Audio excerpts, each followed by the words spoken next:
नमस्कार, मी सचिन गावाने आपलं स्वागत करतो न्यूज टॉप 9 या बुलेटिनमध्ये। बुलेटिनची सुरुवात करूया। ठाकरे बंधूंचा एकत्र 5 जुलैला मोर्चा निघणार आहे, त्या संदर्भातल्या टॉप 9 बातम्या। उद्धव ठाकरेंचा प्रमुख पदाधिकाऱ्यांसोबत संवाद। हिंदी सक्ती विरोधात महाराष्ट्रावर आंदोलन करा, सर्वत्र हिंदी सक्ती जेआरची होळी करण्याचे आदेश।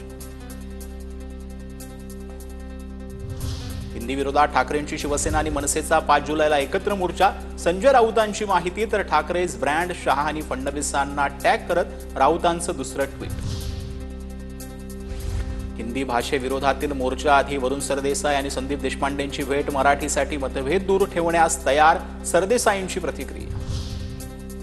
ठाकरेज ब्रँड राज आणि उद्धव ठाकरेंचा एकत्रित फोटो। संजय राऊतांकडून ट्विट।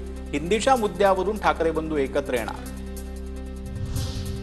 5 जुलैच्या मोर्चासाठी मनसेच्या नांदगावकरांचा काँग्रेस नेते विजय वडेट्टीवारांना फोन, तर दोन्ही भावांचं निमंत्रण आल्यास आमची सकारात्मक भूमिका, वडेट्टीवारांची प्रतिक्रिया।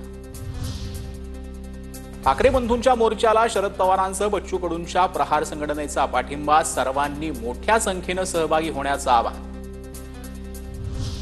सगळं विसरून कुणी एकत्र येत असेल कधीही चांगलं। ठाकरे बंधू एकत्र येण्याच्या मुद्द्यावर शरद पवारांचं वक्तव्य, तर काका पुतण्याच्या प्रश्नावर मात्र पवारांचं मिश्किल हास्य। दोन्ही भाऊ एकत्र आल्यास तो सोनियाचा दिवस असेल। हिंदीच्या मुद्द्यावरून ठाकरे बंधूंच्या एकत्र येण्यावरती प्रकाश महाजनांची प्रतिक्रिया। राज्यात फक्त मराठी भाषा सक्तीची, हिंदी भाषा सक्तीची नाही। राज आणि उद्धव ठाकरे गैरसमजाचे बळी आहेत। आम्ही चर्चेसाठी तयार, गैरसमजाचे बळी पडू नका, आशिष शेलार यांचा ठाकरे बंधूंना सल्ला।